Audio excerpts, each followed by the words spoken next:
بہترین فیصلہ چاہتے ہو تو سب کچھ اللہ پر چھوڑ دو۔ زندگی مسلسل جدوجہد اور جستجو کا نام ہے، کیونکہ اللہ ہر پرندے کو رزق دیتا ہے مگر اس کے گھونسلے میں نہیں ڈالتا۔ باپ جیسی حفاظت اور ماں جیسا پیار دنیا میں کہیں کوئی اور نہیں دے سکتا۔ ہمیں الف انار سے زیادہ الف انسانیت سیکھنے کی ضرورت ہے۔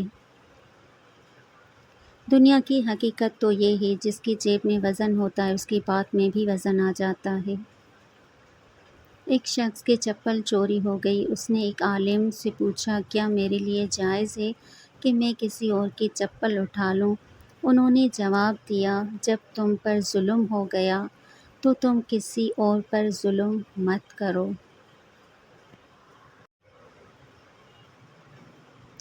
نماز کو محبت سمجھ کر ادا کرو گے تو اللہ تعالیٰ اگلی نماز کے لیے خود بلائے گا۔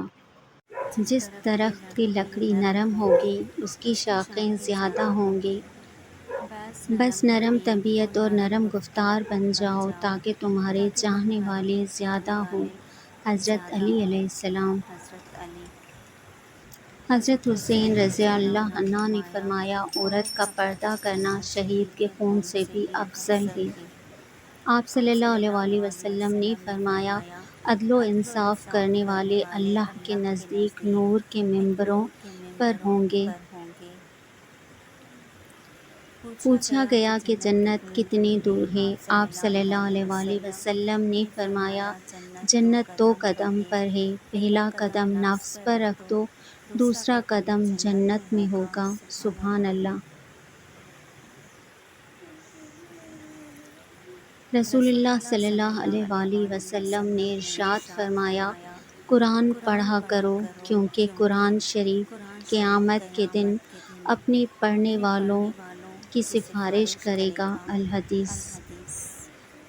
حضرت انس رضی اللہ عنہ کہتے ہیں، رسول کریم صلی اللہ علیہ وآلہ وسلم نے فرمایا، قیامت کے دن پیغمبروں میں سے جس پیغمبر کی ماننے والوں کی تعداد سب سے زیادہ ہوگی وہ میں ہوں۔